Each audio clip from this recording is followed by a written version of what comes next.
Welcome to the Headspace and Tasting Podcast, where we talk manhood, tell stories, and discuss the stuff that matters to us one sip at a time. Hello, Kevin. What's up, Matt? Still haven't taken the song off. I forgot to do that last show. Oh, I didn't know you actually were. I don't know. We'll see if we hear back from Clutch. If you're listening, Neil Fallon, lead singer of Clutch, please give us permission. That'd be cool. I don't know if he's the final boss in that, but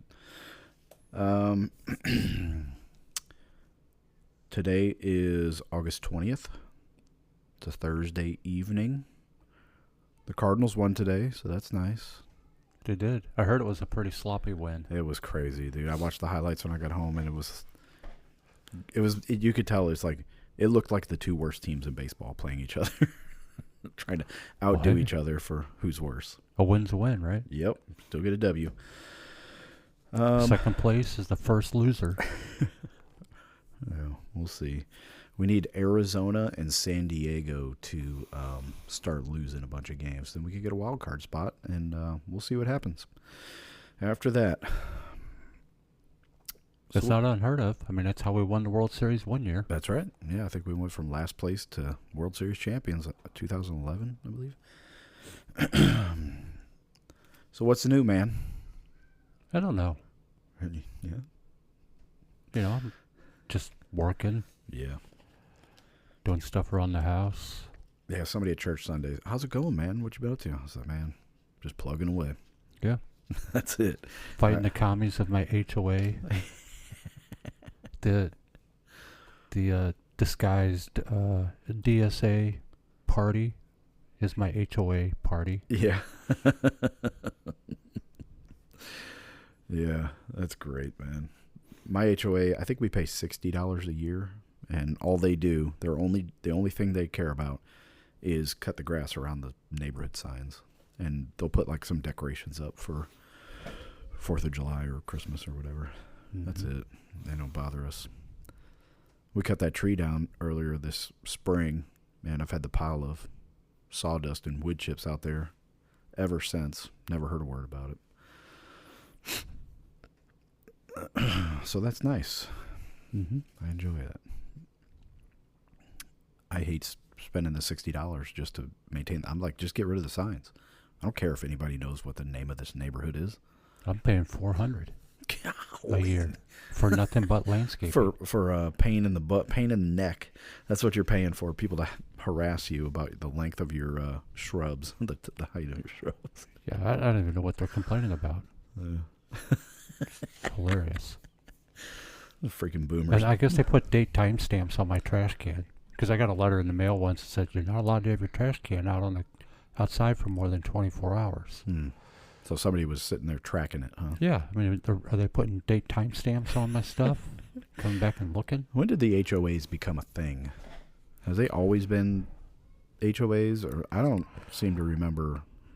Well, obviously, as a kid, I didn't pay attention to any of that crap. But well, it's a boomer thing. Definitely. Right? I mean, It's never existed before. Yeah, I wouldn't think it. You know, and I guess they want to celebrate the next best thing to being part of the Harper Valley PTA or something. I don't know.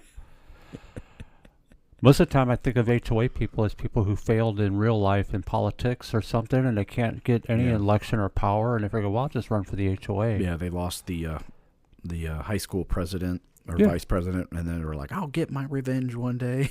Mm-hmm. Oh, boy. What a ridiculous thing. I remember them sending out a sign one year, or a letter to the whole subdivision, as a reminder that we're not allowed to put like political signs, junk like that, in our yards. Oh, and, you know, for the most part, everybody listens to that. Nobody does it, except one of the HOA board members right before the 2016 election, for like 5 days, put up a Biden sign in their yard. One of the HOA members. Oh, that's how commies do it, though, man. They're total hypocrites. So I put out my 4 Trump signs. Yeah. Rules for me, but not for thee. Or rules for thee, but not for me. That's how I had it backwards. Right. Your DSA. Yeah. Commies. Well, we need to make a correction. This has been bothering me ever since you brought it up, and I am deeply embarrassed.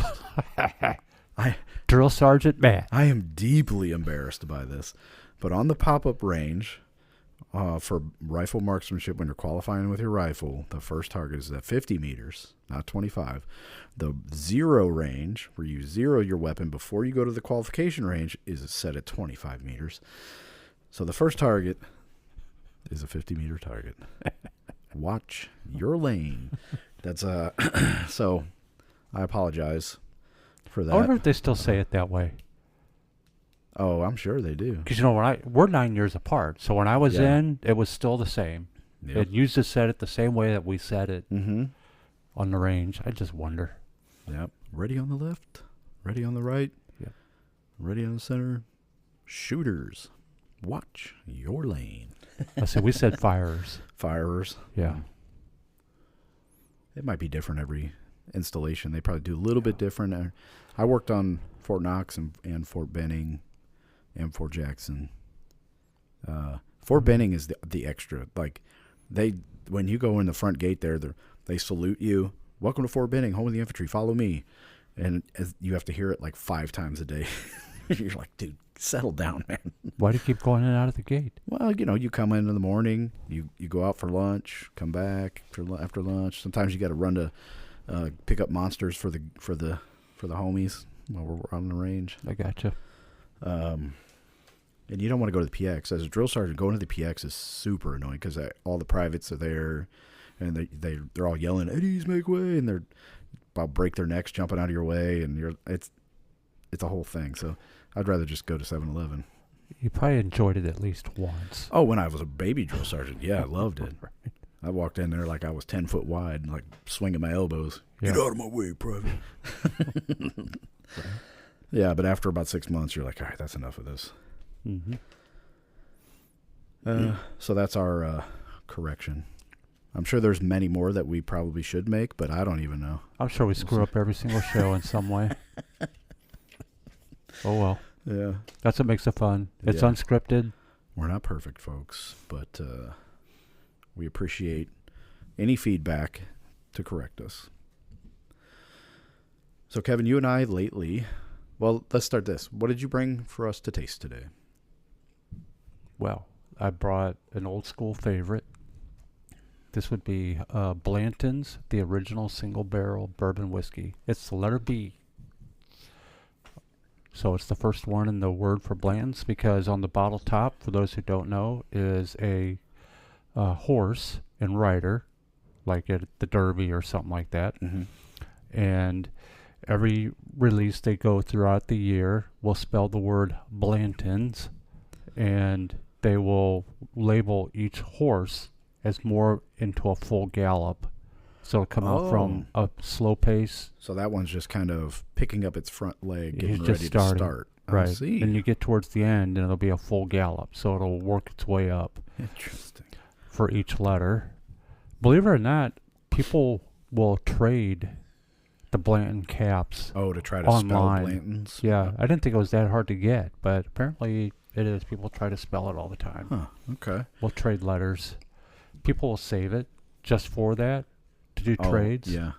I was at an antique store not too long ago in Kentucky, and people were selling empty Blanton bottles for $10. I'm thinking, why don't you just leave the bourbon in it? I'll buy it. Yeah. But I guess, you gotta have a liquor license at the antique store. Yeah. Anyway, this one here actually was, I'll just read it. Mm-hmm. This bourbon whiskey dumped on 11/29/2018. For those of you who are wondering how old it is. From barrel number 2597, stored in warehouse H, as in hotel. On Rick number 1, individually selected, filtered, and bottled by hand at 93 proof, and this is bottle number 31. So, and it is aged on average 6 to 8 years. They don't give you a lot of information. It's hard to find anything on Blanton's. So we're just going to go with 6 to 8. But on your bottle it says distilled by Blanton's Distilling Company. Yes, it says distilled and bottled. But they use supposedly Buffalo Trace's mash bill number 2. Yeah. Well, I think it's That's actually weird. owned by Buffalo Trace. but it doesn't. I haven't really. But they just use their mash bill and distill it there, probably. Maybe. So that's just their recipe. It's not like they're using their distillate. Maybe I don't know. Hmm. Anyway, I like the bottle. It's round, almost kind of like a pineapple grenade. Yeah, it looks like a grenade. Yeah, A little cool. bit. It makes a great balance when you're holding it to make a pour. It's nice and well balanced in the hand. You're not stressing your wrist out. So for all you It looks like a decanter almost. carpal tunnel people. Right? Yeah. Or the old, like a pirate's bottle of rum. Yeah. Yeah. Yeah, that's true. Just kind of look like that. So pretty nice. Yeah. I've only had Blanton's one other time, and that was at the, what's that place called? The restaurant, the bar restaurant. The Rack House? Yeah, Rack House. I was about to I kept wanting to say Rick House, but at the Rack House, I had it there, had a glass there, and I was like, I paid way too much for this, but Well, it's really not that expensive. it's not. I mean, you can get it at Costco. Yeah, They have it there all the time when it comes out. Was it around the $70 range, somewhere around there? okay. Yeah, just when you buy a couple ounces of bourbon at a bourbon joint, it's going to be marked up like crazy. Well, I've talked to the owner before of several places, whether it's wine or bourbon, the very first glass will come close to, well, no, let me take that back. On the wine, the first glass will pay for the bottle. Well, yeah, I guess you got to open it, and yeah. Yes. The bourbon is a little bit different. It actually is, you have to go through a few glasses, but that's because it ain't going to spoil. Right. You know, you can put the cap back on it. It's going to sit there all the way up to the end. Wine, you can't do that. I mean, you're paying for the bartender to, the dishwasher to clean your glass, the bartender doing grabbing the bottle. Like, you're paying for all that stuff, the atmosphere, the ambiance, and all that. Yeah. But if you see a glass of wine in a bar and it says $32 for this one, Yeah, you could bottle, get the bottle for about that much. that $32 glass of wine is the price of the bottle of wine Oh. in the market, Huh. the wholesale market or whatever. Okay. Well, Anyway, what did you think, Matt? well, hold on. Let's go through. We know what this is, like a 12 to 15% rye, based off the mash bill number 2, right? But we don't know it for sure.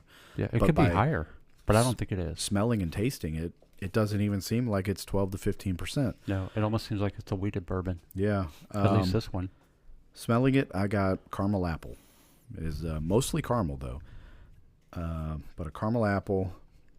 Tasting it, it's kind of like butterscotch. A little butterscotch to me. Sweet.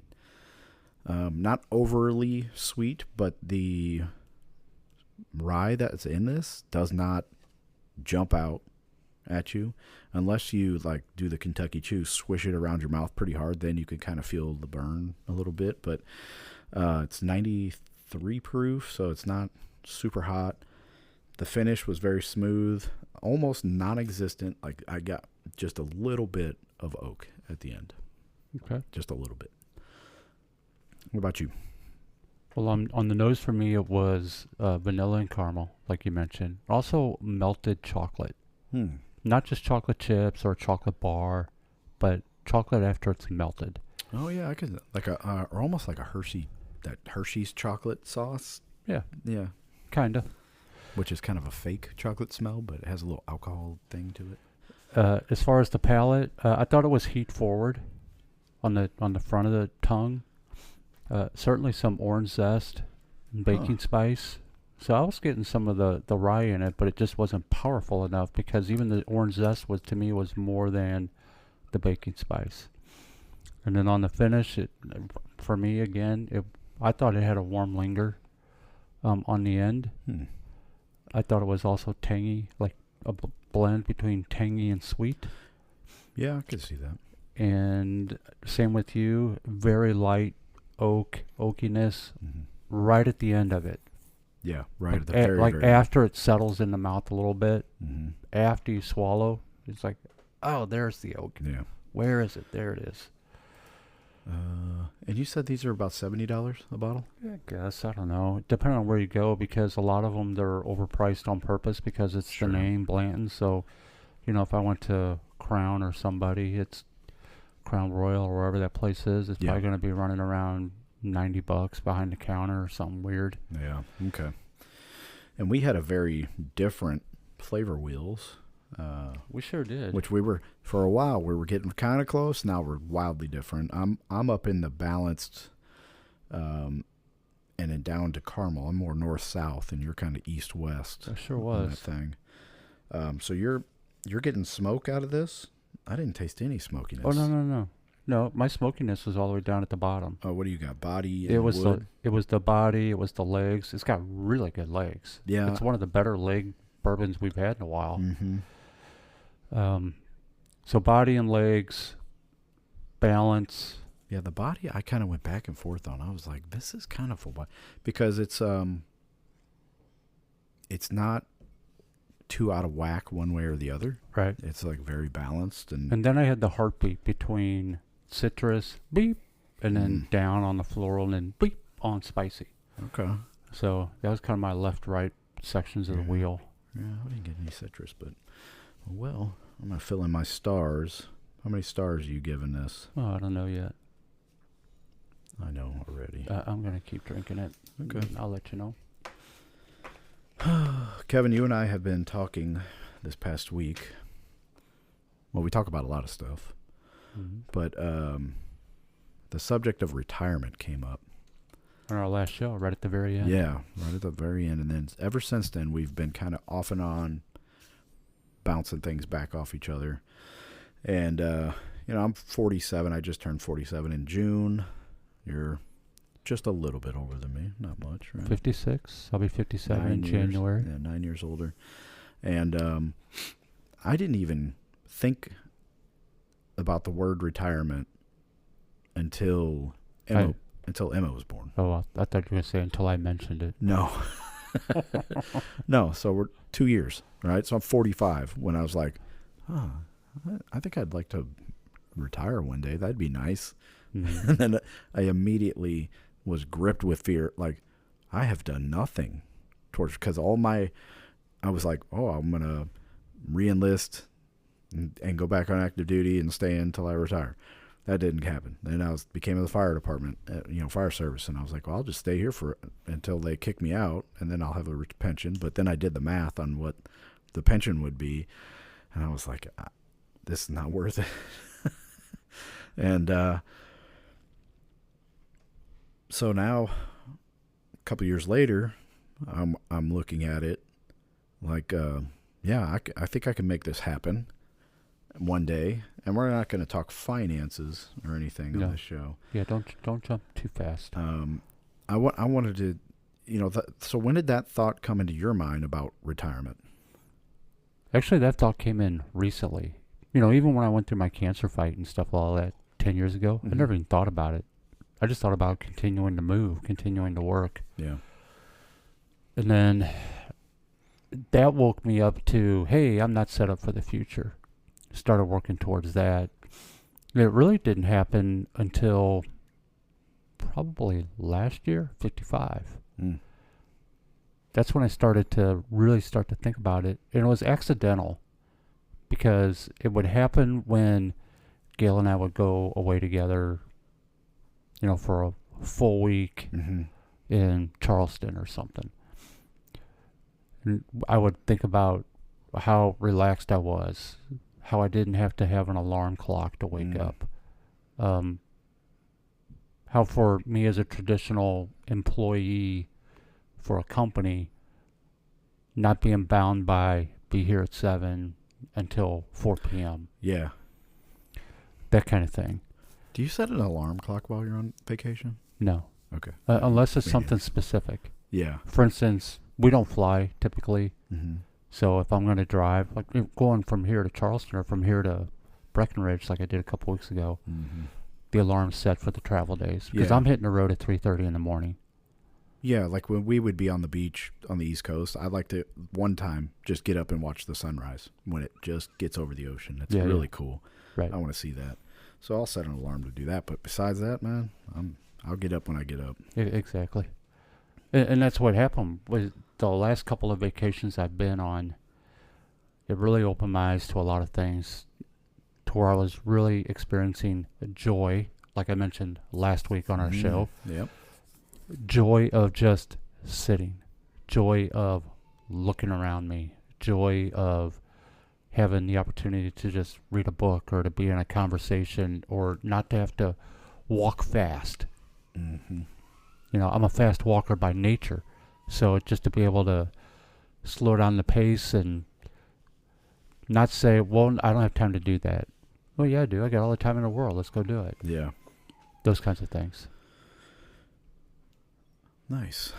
So, have you, when you first had that thought, as men, immediately we're thinking about our families, like how are we going to provide? Mm-hmm. And that's kind of like, that's got like the default thought, right? Oh, it's still on my mind. Yeah, sure. It's there, but there's a lot of other stuff that encompasses feeling comfortable with, okay, I'm going to quit working for somebody else. Oh, yeah. You know, I'm going to quit working. Well, let's just knock out the obvious.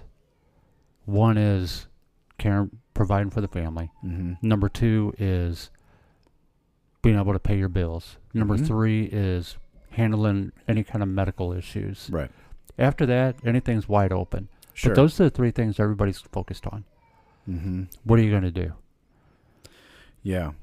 The other stuff for me is like, what am I going to do with all this time on my hands?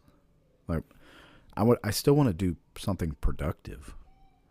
You know, I would love one day to get my black belt in Brazilian Jiu-Jitsu. That's like ever since I started training, but then I got hurt and now I can't train now. So I would still love to get my Jiu-Jitsu black belt.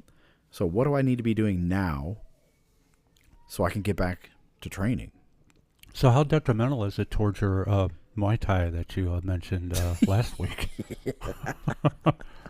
You did 2 classes and quit. I didn't quit. I had to medically retire. Okay, you attacked in a different direction. Yeah. Well, if I ever do go back to jiu-jitsu, I'm going to definitely look for the gray-haired guys to stick together with the old men. I'm not going to start trying to grab hold of some college wrestler from Lindenwood. Isn't that the one that's all about the moves? No, that's some What is that? bullcrap Steven Seagal stuff. What's real? Aikido. It's not real. People pay to go do it, but it's not real. Okay. It's called Aikido. It's fake. Okay. It's called bullshido. That's what we call it. All right. I'm sure it's as good as yoga.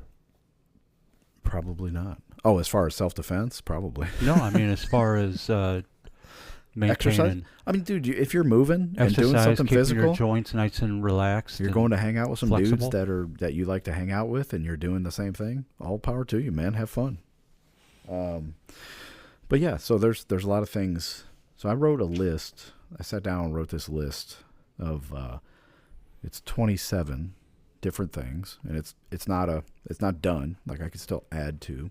So it's not a published list. This is you thinking this is just about me. your future. Yeah. Okay. Well, it's not your future. It's your No. retirement. Yeah, so this is like what I call goal prepping, prep goals. That's what I wrote down. In no particular order, but I highlighted a few here for us to talk about. We don't have to go down the whole list, but Okay. the first one on here is prioritize time with the kids. So I'm in a unique position where I have children from my first marriage that are 25 and 21, 25 and 22, and then a huge gap, and then I have Emma and Jack here that are 2 and a couple months old. So I look at these young children, my younger children, and then look over at my older children. I'm like, holy crap! These men were this baby just like 2 weeks ago. Mm-hmm. It feels like it goes by so fast. Mm-hmm. And I did spend a lot of time with my older kids, and I did, I wasn't like an absent father, but I was working. I was going to school. I was working night shift and doing all that stuff. So really, I want to prioritize and spend as much time with the kids as possible. Invest in my relationship with Caitlin. Like really go to Savannah for our anniversaries, travel and go on vacations together, go on date nights, get to know her more. Like, 'cause there's always things that we can learn about our spouses. Yeah, I what want you to plug in there on my own wife, Gail. Today's the 20th. Tomorrow's the 21st. Happy anniversary, Gail. Hey, happy Love you to anniversary to death. both of you. 33 years. So, you're not getting to 33 years if you're not investing in each other. Yeah, man. That's a good chunk of time. We spent a lot of time investing in each other, formally and informally, Yeah. because we've done classes together and different things. Mm-hmm. A lot of informal things as well. So it That's matters. Cool. Yeah. I mean, really, Caitlin's my best friend on earth. And that relationship is the most important thing to me on this earth. Invest time with my friends in friendships. I could still make friends. And, you and I met, we're both older, and, but even old buddies that I'm reconnecting with now that I moved back here, I want to make an effort to spend time with them and work on my friendships. If my buddies need something, I want to be there for them. Mm-hmm. Spend time hanging out, going hunting, doing whatever we can do to spend time together. Prayer. I want to work on improving my prayer life. That's definitely lacking for me because we have the kids, I'm busy, I'm doing this, that, and the other, but that's all excuses. I kind of feel like my day is like one continuous prayer, like I'm like, oh yeah, by the way, I want to pray for this real quick, and then You say things all day long. yeah, all day. Yep. No, that matters. Yeah, but there's no dedicated time with me and the Lord, like where I'm completely focused on my prayer. Sure. I want to work on that, developing that habit and that thing. I highlighted, don't avoid having hard conversations with people. So this is something where How is that a prep thing for? well, saying no to people, that's another thing on my list. Either saying yes or no, not saying, maybe we might be able to do that. If we have time, me and Kate, I got to talk, just say no. No, I'm spending time with Caitlin. Mm-hmm. So being, what did I say? The hard conversation with the people like, hey man, I just don't have time for you in my life. I'm sorry. I got a wife, children. These are my priorities. Instead of just fading out of people's lives, you know how that sometimes happens too? Sure. That's kind of a crappy thing. Like, just be like, hey bro, I'm really busy. I'm sorry, but I'll try to get back with you later. Or maybe there's people in your family that you're avoiding having these hard conversations with, that there's things that are unsaid that need to be said one day. I wouldn't completely discount the drift. The drift is, I think it's natural. pretty natural. Yeah. It's a seasonal thing. Where things just happen, all of a sudden you're just not I could see that. I with guess. it with everybody all of a sudden. Yeah. Things happen. I think also there's, with family and friends, there's things that we can see sometimes that, like, hey dude, you're messing up. Those are very hard conversations to have with people, and you might lose a friend over it. I think the hard conversation's more difficult with family. Yeah. Than it is with friends. Yeah, it's not like you're never going to see them again. You're going to run into them, and it's going to be uncomfortable. Yeah. But yeah, the hard conversations. Be more forgiving of myself. I'm really hard on myself, and I tend to beat myself up a lot. Like a 50-meter target on a pop-up range. I've been thinking about it for 2 weeks. Really. Yeah, being more forgiving of myself. Is that the right way to say it? I need to forgive myself more. I've also found at the exact same time, if I am willing to be more forgiving of others, then I don't need to forgive myself so much. because I'm shifting my focus. My focus is off of me and on them. And if I just forgive others for what they're doing and focus more on that. Do you think it's kind of a selfish act to be so focused on yourself and the mistakes you're making? No, because you have to have self-awareness and know what's happening to yourself. And well, unless what you're doing is affecting others. But see, even in that instance, it's more important for you to go to them and say, you know what, I'm sorry I've been acting this way, or I said these things, and then rather than forgiving yourself privately, you will feel better if you tell somebody. Yeah, well, so I'm quick to ask for forgiveness. That's something I've really worked on. Like if I snap at Caitlin or say something mean, which I'm kind of naturally a mean guy. A lot of people don't really believe me when I say that, but I can be pretty sharp with my tongue, and I'm quick to ask for forgiveness. But then I will walk away from that conversation where they say they forgive me, and then I'm like, dude, what the heck is wrong with you, man? You got to really work on this. You got to think before you talk, and your tongue moves quicker than your brain, and what the heck, like that conversation continues. Well, that makes sense. Yeah. But that's exactly what we were just saying. That you get more impact out of being open in your willingness to ask for forgiveness. Yeah. So it's a self-awareness thing, like you said. Like, and then you go around and you're beating yourself up inside. But really, you're only beating yourself up inside. You're not actually beating yourself up. You're just kind of correcting your course. Yeah. But there are still sometimes I have thoughts about something that happened 15 years ago, and I'm still like, oh, I'm so stupid. So, like, I got to let it go, man. Yeah, well, that was my fight, before I was going through my cancer treatments after I got diagnosed. Yeah. When I was regurgitating all the stuff that was years and years old, and I would confess it and ask for forgiveness, but I still reached out to those people and say, you remember, I don't know if you remember, but I remember this taking place, and I just want you to know that I'm really sorry. I never paid attention to it. It just came to my mind. Whether that person says anything, there was a TV show. Remember the comedy? I don't remember the name of it.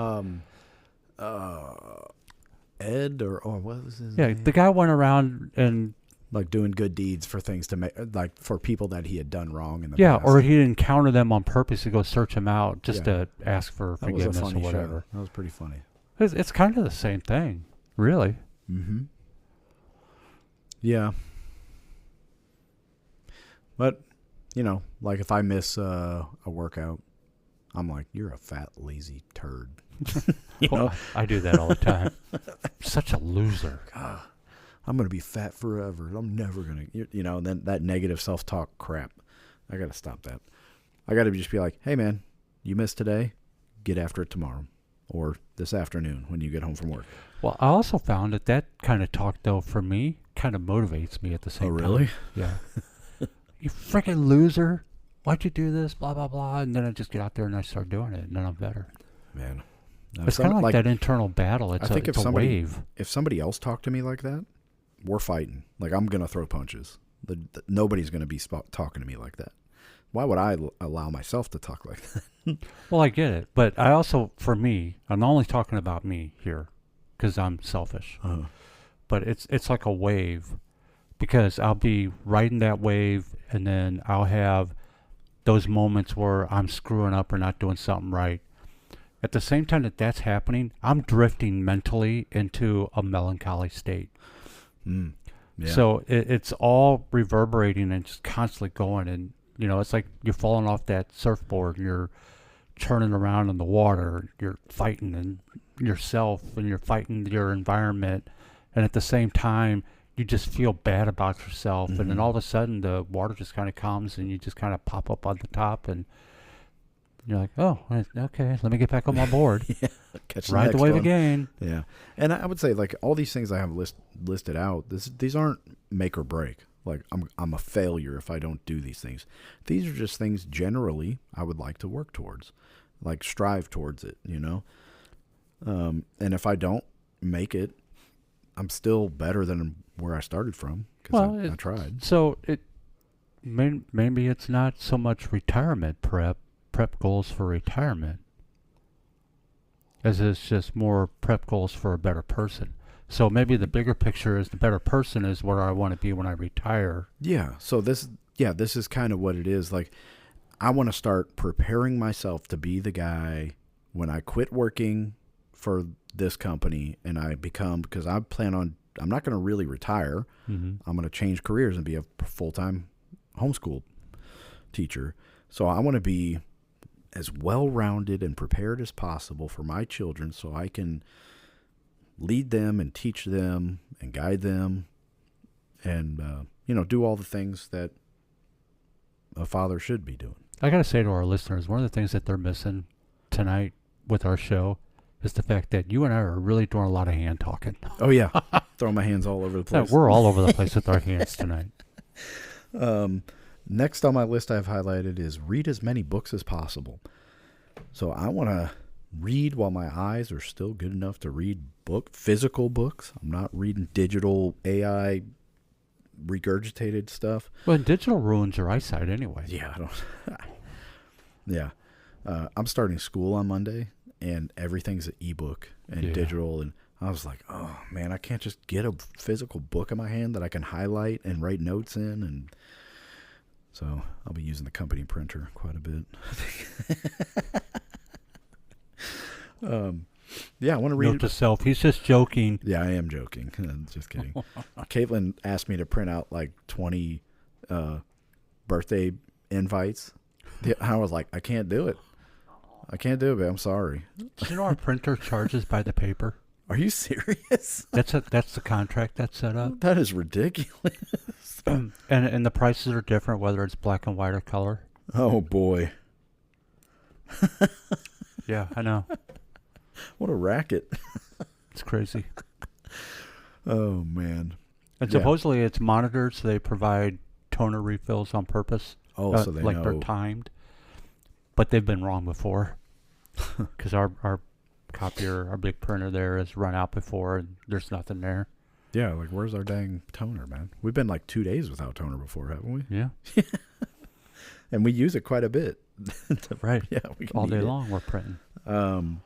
But yeah, I want to read as many books as possible because I started late in life as a reader, and when I started reading Hemingway, I was like, oh, I love reading actually, and so I got a lot of catching up to do. And the more I read and look at these authors, and then you'll see like another author that they used to hang out with or that is similar, then I'm like, oh, I got to learn. I don't want to read his stuff, and I need to read this and this. So do you have a reading focus, or you just want to read more? I just want to read more. Okay. Fiction, nonfiction, the greats, the classics. That's what I'm kind of catching up on now. Mm-hmm. Things I should have read in high school, probably, that I didn't. Right. No, I agree. Yeah, I want to read more. I can't wait till the kids are old enough that I can read The Hobbit out loud to them before bedtime. We could do like a chapter of The Hobbit before bed. That's going to be super fun. Yeah, I did the Chronicles of Narnia. Yeah, that would be great. To the kids. Yeah. Well, at least to the older ones.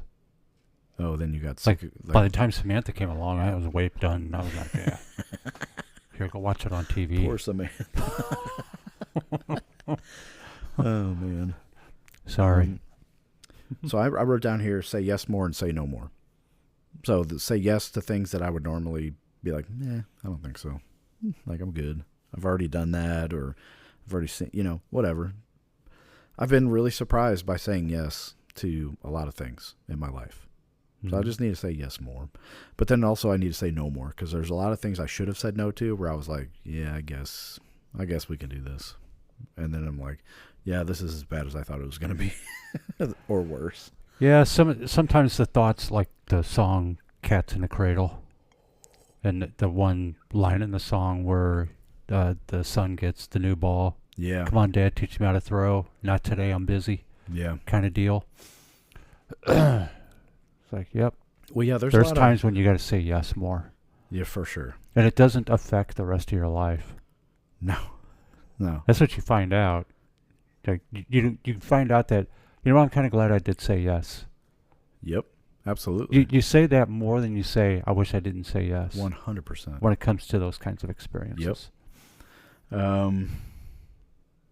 Try to stay positive. Find the silver lining in situations, even if they're crappy situations. I'm going to try to find the silver lining. That's what I'm trying to work for. I've had a lot of negativity in my life, and I tend to be kind of jaded and skeptical, and all have expect the worst out of people and situations, but that gets old after a while, man. It gets lonely, and when things are like say somebody comes to me at work and they're complaining about another coworker, I'll be like, well, maybe he was trying to do this. Maybe they were trying to, whatever positive thing that could possibly be there. I'm like, well, maybe, at least he's trying, man. He's thinking, and they're trying something new. You can't blame him for that, right? Sometimes I'm reaching pretty far to get there. I've been told more than once that I'm an eternal optimist. Yeah.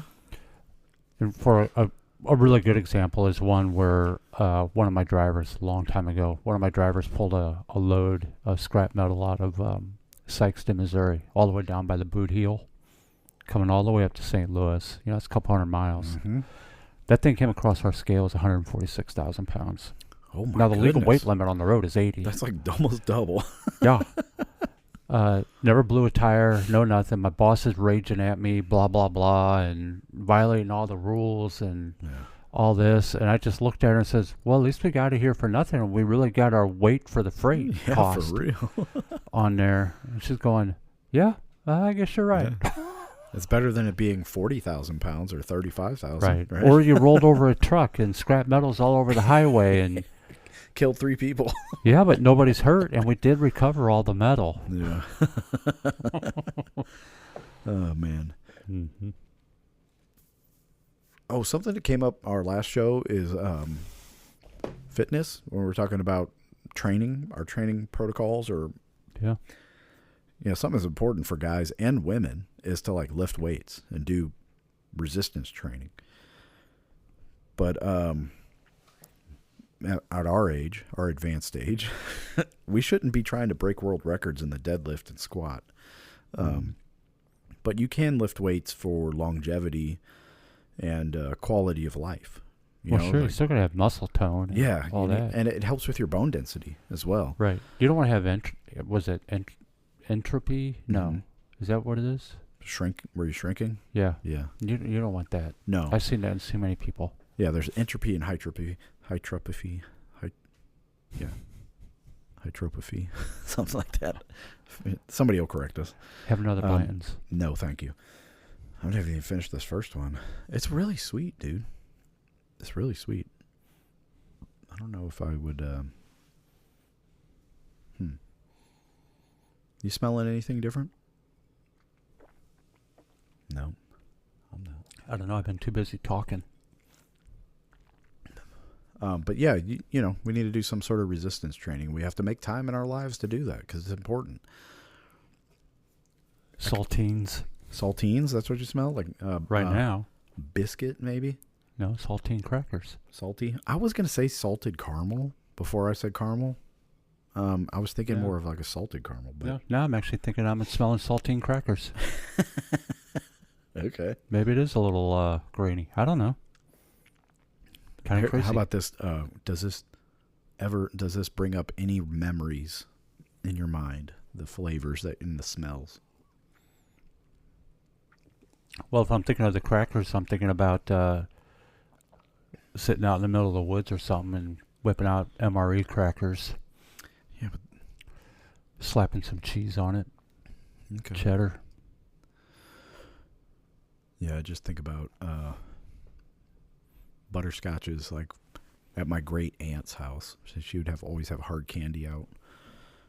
And it would be like, you pick up a butterscotch candy, no wrappers on anything, just the candy in a dish. And you grab one and they're all like 4 stuck together. Did she also have the nasty ribbon hard candy with the different colored ribbon looking things? Yeah.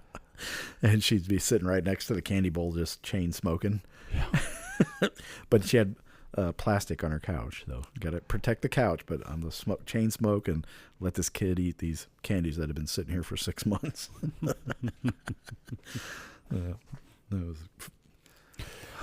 Yeah, retirement's interesting. I mean, all the stuff that comes to the retirement part, because yeah, you can't just walk away from everything. You got to have everything set up financially. I get it. Yeah. There's a lot of changes to how things should look financially, but the other part of it is, like you were saying at the beginning, is do you have a purpose? Can you say who you are without your job? Right. Can you wake up tomorrow morning and say who you are Yeah. without equating your life to your job? Right. I think we've talked about this before. The danger of getting your identity from what you do as for an occupation. Mm-hmm. And I've gone through that multiple times. And we've talked about it. Yeah. So like your spending habits. Why wouldn't you start 10 years before you retire spending money as if you're retired? Like, try to live under those restrictions, Mm-hmm. because I'm on a fixed income is like the famous line. But dude, you really are. It's like you're drawing down your accounts, and so why When you not? work, you're on a fixed income. Yeah, I don't understand that statement. I'm on a fixed income. Be like, we all are. My paycheck's the same every week. Yeah, mine doesn't just keep going up every week. I mean, I guess if I had like $500 million, I could spend like money was no object. But yeah, so set yourself up with your habits is basically what I was thinking. Like my reading habits, what I do with my free time instead of just sitting and watching TV all day, which I refuse to do. Mm-hmm. What am I going to do with my time? I want to start learning. Like, I was looking into drum lessons. Like, dude, I started playing the drum. I started learning drums, but then I kind of gave it up because other stuff got in the way. But I'm like, oh, maybe I'll start learning the drums again. I'm going back to finish my bachelor's degree.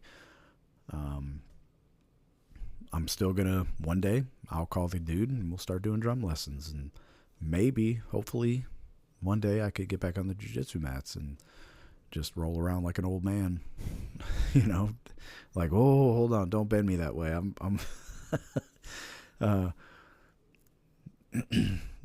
That's kind of what I want to do, because I would love to take Jack with me to the gym when he's a little kid, and we'll both do jiu-jitsu together. That would be super fun.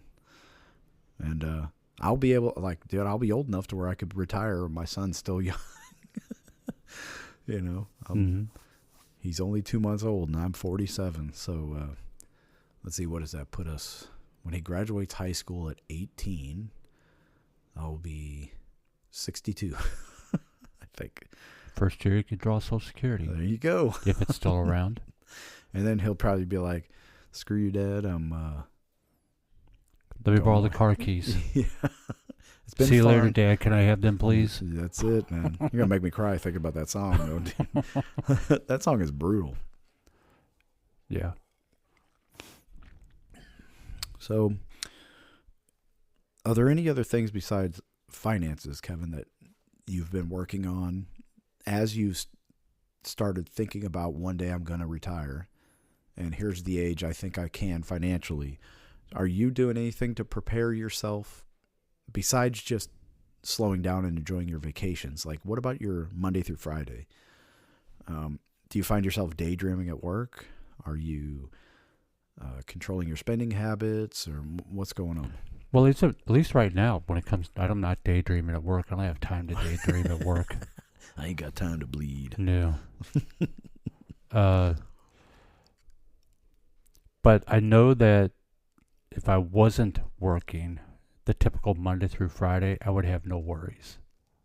There's always something to do around the home. So you've done an inventory probably of like, when am I most stressed? Where am I most relaxed? Where am I spending most of my time? Yeah. It's all work. It is. Okay. It's all work related. Yeah. That's the scary part. And it's unfortunate. Yeah. It's all tied to that. Even my worst time at home for a couple hours doesn't even equate to some of the stuff I deal with at work. Yeah. And it's not the company I work for. It's No. not the job I have. It's just work. It's the fact that you're trading your time for dollars. And I think it's crazy that I'd never thought about it, but I'm thinking about it now. Mm. It's Yeah. never been on my mind, but now it is. And I don't even know what brings it to my mind. You know, people around me aren't retiring. Yeah. They're all Right. still working. Right. So why is it that right now, suddenly on my brain, it's going, Kevin, how much longer are you going to go? I don't know. Maybe it's my nesting instinct, kind of like a woman when she's pregnant. She hits the 9th month, Yeah. and she's got to make sure everything's set up for the baby. Yeah. Well, you definitely don't have empty nest syndrome. No? Not yet. Sometimes I wish I did. That might speed up my retirement a little bit. You know, and that's the other thing. When it comes to just expenses, you know, people talk about, well, you know, you'll cut back a lot on your expenses when you retire because you don't have to do this at your job. You're no longer commuting. You're not eating out. You don't have to buy your work clothes, business suits, whatever it is that you got to have for your job. I don't have any of that. No. That's what's weird. Yeah, we're both sitting here right now in T-shirts given to us for free by the company we work for. If I left the company today, I will see no impact Yeah. by the fact that I no longer worked Yeah, from that except- perspective. Yeah, except you wouldn't have that deposit every Friday. Right. But I don't commute. I don't have to wear special clothes. Mm-hmm. The only thing is my boots. I got to buy a pair of boots like every 2 years. Yeah. You know, okay, wow, $200. Man, that's going to change my life. So it really just comes down to a math equation because you've already done the It spiritual and emotional thinking of what am I Yes. doing? It's just a math problem. It is a math problem at this point. Yeah. That's all it is. And then, so after you do the math, though, then it turns into a countdown, a clock that's counting down. Is that what it does? Yeah, but I'm too far out to still see the countdown. Okay. So I just keep going. Yeah. Keep doing my thing. Make sure that I'm staying on track, not getting off track. Right. Figure out other ways you mentioned, cutting back on different expenses as if you were retired. Mm-hmm. You didn't do this anymore. That's not easy. I mean, that was one of the things. I don't even know if I mentioned it. Did I mention that last week? So last week, I mentioned, well, I talked about the Colorado trip last week. One of the things I learned about our trip to Colorado is in that week we were gone, we never made any food of our own. We ate out at every meal. Every single meal, whether it was breakfast, lunch, dinner, for 3 people, was always right at $100. Mm-hmm. It didn't matter. That's how expensive it was out there. Yeah. $100 a meal, transportation, shopping, staying at the hotel for a week.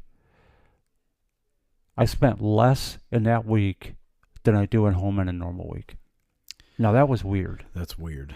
That is really strange. So I started to think about it. Why is that? Well, because I live 2 blocks away from a grocery store. Oh, I don't have this. I'm just going to go to the grocery store and buy it. Mm-hmm. You know, I could have a better knife set than the one I have now. Let's just go buy a new knife set. I could do these trash bags keep ripping on me. I'm going to switch bags and get one that's $5 more. I'm not saying I do these things, but these are the weird conversations of, oh, I have a spot here in my house that's missing a rug. Let's go buy a rug. Yeah. I'd love to have a chair over there. My chair's getting old. Let's get a new chair. Let's change my plates around. You know, let's buy new glasses. And you just do it. Like what are those things called? Placemats at the table, or like Yeah. yeah. We don't have any fall themed placemats. We need to buy more. Right. Is it a real need? And then we need to get enough in case we have a party in the fall. So there has to be at least 20. Right. And then they sit in a box all year long, and then you hope that they're there Yeah, next 10 years year. later you drop them off at Goodwill. Or you forget about it and you go out and buy new ones. Oh, I forgot I had that in the box. Yeah. So like obviously we've talked about my clutch merchandise habit. Mm-hmm. that I have. Yeah, I did. They send me emails, man, and they're like, "Hey, we got this new stuff coming out. Check it out." And they had bar stuff, and I was like, "Hey, I got a bar." So I got a neon sign coming, clutch, neon sign. Uh-oh. I got coasters. I got pint glasses. I really had to work very hard not to buy the bar stools because they had 3 different bar stools with the different record covers on them. 3 different ones. They were like $185 a piece, and I was like, "Yeah, I got that. I mean, I'll just use the emergency fund, and I'll pay the emergency fund back." But I was like, "Nope, not doing it, man. Right. Not doing it." So I didn't get the bar stools. I didn't get the bar towels, but I got everything else. So some of it is I shoot myself in the foot. Yeah, I can. But I recognized it. That was one of the first things I recognized after I got back home, and after a week later, going, "Why did I spend this much money? Why am I?" And then suddenly I'm going, "Why am I buying this? Why are you buying this? Why would we get that? Why would we get this?" Most answers are legitimate. I get it. But I tell you what, the times that I do spend frivolously, it's usually like late on a Friday night, and I'm kind of bored, and I'm just like scrolling through Amazon. I'm like, oh yeah, I need a stand to put my bike on so I can work on it, and like I'll put it in my cart. And so my habit now is I'll put it in my cart. I'll look at it again tomorrow. And then usually I'll look at it the next day. I'm like, when is the last time I've worked on my bike? I paid for the dang service thing at the bike store. I just take it down there and they work on it. I don't work on my bike. What the heck was I thinking? Right. Mine's more calculated in that, lately you and I have been going to Half Price Books. Yeah. So I know that's a once a month deal. Uh-huh. So I know I'm going to spend some money on that day. Yeah. But I don't spend any other money the rest of the time. Gail gets mad at me. You got a hole in your jeans. You need new tennis shoes. Yeah. You're low on underwear. Whatever. I'll just put them in the wash. How are you going through underwear, man? What are you doing in those things? Well, I don't know. I wear mine until they turn into dust. Well, see, I'm not 22 anymore. Caitlin would be like, "Hey, man, I can see your, your area there. What's going on with those?" I was like, "Oh, they're broke in. I don't know what you're talking about." But yeah. Then I don't get anything. Then Gail gets mad at me. Yeah, I'm the You same need to way. buy stuff for you. No, I know. Nah, I'm good. So like on Sunday, I'm getting dressed for church, and I'm like, "This is ridiculous. I only have 2 shirts with collars on them, and I want to wear a collared shirt." I just said the same I thing. was like, "I need some nicer clothes. This is," and I'm like yelling at Caitlin about it. Like, "Why don't I have any nice clothes?" And she's like, "Because you don't buy yourself nice clothes. It's And then your you're fault." not going to make the effort to go to the store to go do it. No, Like no. to go. I'll just complain about it next Sunday. Right. Gail go, "Come on, how about after church we go shopping today?" Nah, I don't want to. It's my rest day. Yeah, I'm fine with this shirt. It's okay. And then I get mad 2 days later. Yep. Like every colored shirt I have is something work related to, has advertising of some sort on it. Whether it's work related to other jobs I've had or people who are vendors give me, "Hey, here's a shirt, Kevin." Right. Like, Yeah. whatever. Yeah, I had a Columbia, like one of those fishing shirts. It had a collar. I was like, "Oh, I'll wear this today to church. It's comfortable." It was hot out. And I'm standing downstairs, and the guy's like, "Oh, you fish a lot?" I was like, "Not at all." It's just a comfortable shirt, dude. Right. And I needed to wear something. I couldn't wear a Clutch t-shirt to church. I mean, I guess I could. They wouldn't kick me out or judge me or anything, but it's just, yeah. Well, I don't know. Retirement's such a difficult topic, maybe because I'm just not retired. I get a lot of good feedback. There's one website I go to. I'll go ahead and share it. It's called esimoney.com. Echo Sierra India money.com. The ESI stands for Earn, Save, Invest. And this guy on this website does millionaire interviews where people will say, "Hey, I'm a millionaire," and then he'll interview them. Yeah. And really it's just a formatted set of questions. They answer them all, and then they submit it, and then he publishes it. They are great. I learn a lot from people who became millionaires by reading these interviews. He's up to number 494 or something, and I've gone through all of them. Oh. I went all the way back to number 1 and worked my way up. And I also found that the comments are amazing. I learn a lot from the comments, not necessarily the interview. Yeah. From different people who would call out or recommend or give feedback on certain answers to questions that would be more detailed and more extrapolated over something that was going on. Yeah. Learned a lot about my own retirement planning based on that one website. Yeah. I've met a few millionaires in my life, and most of them you wouldn't know that they're millionaires. Like, they're not driving, Lamborghinis and stuff. They're not the millionaire next door. Yeah. And most of them became millionaires by being frugal, eliminating debt, and being wise and thoughtful with their spending habits. Wow. The same thing everybody says. Yeah. It's nice and boring. That's the way to do it. I'm so poor, I can't afford this, I can't do that. The man took all my money. Yeah, mostly they're posting that on Facebook through their $1,300 iPhone. Right. Somebody's got their thumb on my neck. Yeah. No, not really. You just like to spend your money. Right. Yeah. Or you won't go get a job. We've had a couple millionaires in the show, I think. Yes. Maybe more than a couple. But you would never, it's not something that where they walk in with a Rolex on. No, you would never know it. So, and obvious, $1 million today is not what it was back in 1970. No, because now they're saying to retire you need somewhere around 2.8 million.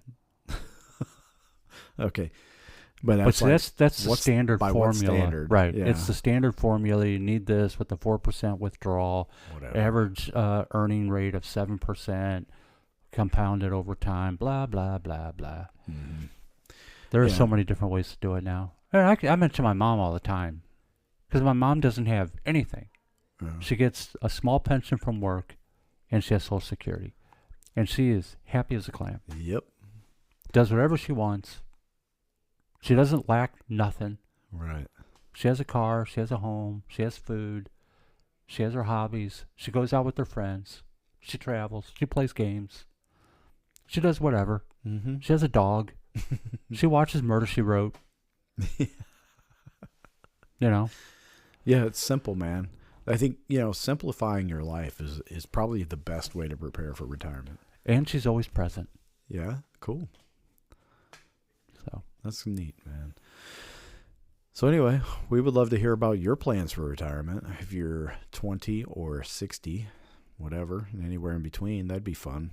To, maybe you think we're idiots and we're going about it all wrong, but and honestly, we didn't even talk about any of our actual plans. We didn't do nothing. Not really. Sorry, people. I'm not going to give away my secret sauce. I'm not telling anybody my plans. Kevin knows a little bit, but you don't know the whole thing. Well, I'll just say this. There was one, I've been doing my own investing, stuff like that, trying to set up my own retirement plan based on what I've learned on my own. About 4 years ago, I reached out to someone I know who is a financial advisor, and I wanted nothing from him. All I asked was, can you look at my plan, what I'm doing right now, and tell me if I'm on the right track? I said, I will pay you to do that. That's all I want to know. He refused to do it and refused to accept any money. He says, let me put together something. You send me all your stuff. Let me put something together, and then we'll figure it out, and just allow me to do a presentation, and it won't cost you anything. I'm like, okay, great. I already know where this is going, but okay. So when it comes time, it's about a week later, he calls me up and says, hey, let's set up an appointment and make sure your wife's with you. Well, Gail doesn't need to be there, right? She wasn't there at the beginning. I told you I didn't want all that. Well, I really want her to be present. Well, that's part of the sales gimmick, right? Sure. Let's get the emotion in there. So we sit down, And does he talk about anything that I had? No. He does the full presentation of where I'm at and what I need to do and blah, blah, blah, and this product, that product, and his recommendation, that recommendation. And I said, thank you very much, and walked out. And I reviewed it. Literally everything that he had in his packet was identical to what I was doing. Okay. Except I had to add his fees. Right. And some of the programs that he set up had higher costs than mine. Mm-hmm. But everything else was identical. And I said, well, Gail, what he showed me is I'm on the right track, and definitely don't go see a financial advisor yet. Yeah. Yeah. There's going to come a point where you need somebody to worry about taxes and all When that I get kind of closer to junk. transitions and stuff like that. Yeah. Because there's all kinds of things, the Roth conversion. When do you take your Social Security? How do you set up your insurance? What are you going to do about required minimum withdrawals? Or what is your little gap for making sure you keep your taxes down before these things start taking place? And it's on and on and on. And, the 401k now, they made the rule where you have to start withdrawing a certain period after you retire because they're not allowing you to let it go on. And then if you pass away and it goes to family, they have like 7 years they have to use it. Golly, It's really weird. But the Roth IRA rules are still solid. Yeah, for now. So, I mean, there's just so much. Until the socialists get all elected and they take everything. Yeah, I mean, as of right now, at least we still got money. I mean, we only have $40 trillion in debt. We finally crossed that line. You might as well do it 100. Who cares? It's all make-believe anyway. We hit our first, as a country, $1 trillion in debt in 1976. Yeah, it's crazy how it's and now we're at 40. accelerated. Yeah, the massive jumps that happen, and then it's like, well, we have to keep passing these bills, otherwise the military won't have enough budget, or with NASA, God forbid we don't fake moon landings every once in a while. A full 46% of our national income just pays interest on the debt. Right. And it's what people don't ever ask is like, who are we paying that interest to? Yeah. Who's getting that money? The interest. Well, it's whoever owns the bonds, right? Mm-hmm. Look at the bonds. Who's buying up all the bonds? Japan. China, Japan. China's been deleveraging U.S. bonds for several years. How do they know? They're in trouble. Yeah, they're about to collapse, honestly. They're trying to deleverage off the U.S. when we'll go to war. Because they were kind of betting on the, what was that thing? The BRICS? Yeah. Yeah, they were kind of betting on that. Yeah, but I don't Trump think went that's in gonna there and work out. diffused that real quick. Yeah. That's one of the positive things that Trump did that nobody knows about. Yeah, people don't pay attention to that. But, crap. that's the thing about going to war with China is if we were to go to war with each other, China is just going to collapse economically. Yeah, absolutely. We'll recover faster than China. Yeah. Militarily, it's going to be a different struggle. I don't know how that's going to play out yet. But economically, they'll just fall apart. Yeah, they can't sustain it. No. They don't, and I think they're about to go into They don't have any resources. population collapse as well because of their one-child policy and all that. Well, that's why they have all the baby daddies over here in the States. Yeah, that's true. Yeah. What do they call that? Tourism, immigration tourism or something like that, where they're coming over here and having kids and Yeah, something like that. I don't know. So anyway, it's been great, man. How many stars do you give this Blanton's?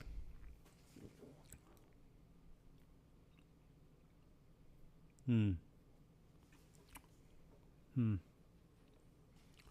3 stars. Same, 3 stars.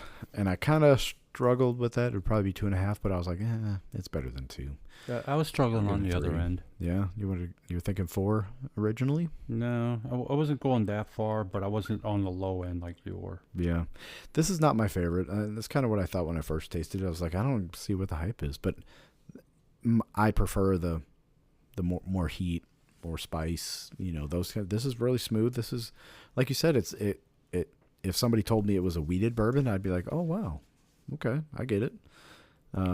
Well, I mean, High we're ride? I don't clearly know. paying for the name Yeah, and the the honor topper. of having the topper. Which, if you're The that, bottle's probably expensive to make. if you're that enthralled by the topper, just go out and buy toppers. Yeah. They sell them on eBay. Yep, get them on eBay, man. But I guess there's the hunt to go find 'em. Right. Any It's kind of final like, thoughts? was it Blade and Key? Is that Yeah, no, Blade and Bow. where they had the key? I think that's Blade and Bow. Yeah, they had the key on them. Yeah, 5 keys a year. whatever. Key number 5, hard to get. Any final thoughts? No. Oh, if people want to, like, if you want to get your finances together, watch some of those Dave Ramsey YouTube shorts where the people are calling in and be like, "Hey, Dave, I make $30,000 a year, and my car payment's $1,500 a month," and and you're like, "Oh my goodness, I don't ever want to be in this situation." It's crazy. But then on the positive side, you see people call in and be like, "Hey, we did the debt snowball.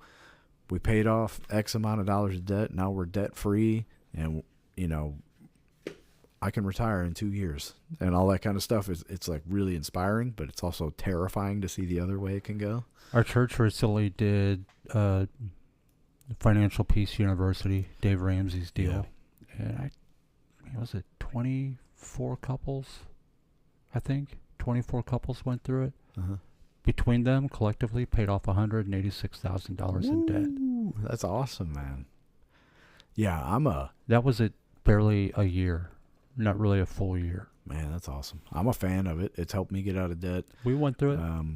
And dude, financially this year, we have bled some cash. We had to take the tree down. We had the water heater broke. Air conditioner needed to be worked on. Vet bills. Refrigerator broke. Had to replace that. Now our stove broke. We just went out last night, bought a stove. And of course we had to get a new microwave to match the stove and that's kind of my thing. I was like, it's not that much more. Let's freaking get rid of this old sketchy microwave we have. And but no debt to show for it. Pay cash for everything. And yeah, it took our emergency fund takes a hit, but then we just build it right back up. Like, all right, we're starting over again. Build it back up, put everything else on pause, get that emergency back up. And my emergency fund, like I like to have a little bit more. I think Dave Ramsey's is like $3,000, or it's $1,000 to start with, right? Yeah. And then builds to $3,000. I like to have a little bit more because I'm the only one working. Well, and the reality is, most things that we have to have emergency spending on is super more expensive. it's more than that $1,000. Yeah. Yeah. But I get it. $1,000. If you have $1,000 in cash, most people have something. Yeah. I mean, it's a big deal. Yeah. To cross that You line. probably have more saved than most Americans if you have Yeah. $1,000 in the bank. You have more saved than some working boomers. Yeah, that's true. If you would just retire, Just go, man. let us move up in the ranks for once. Yeah, I'm good where I'm at, man. Anyway, All right, folks. Thanks for listening, and we hope you enjoyed it. Leave us a comment. Tell us what you thought.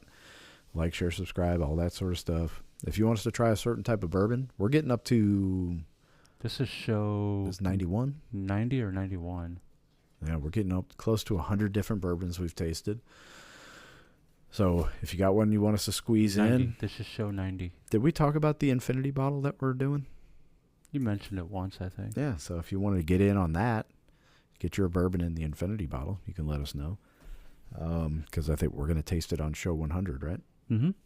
So, yeah, let us know. You can email us at showmemk@gmail.com. You can follow us on Do we have our own Facebook page? Yeah. Okay, follow us on Facebook. That's where most of our followers are, actually. Oh, cool. I'm not on Facebook, so I have no idea. But that's it.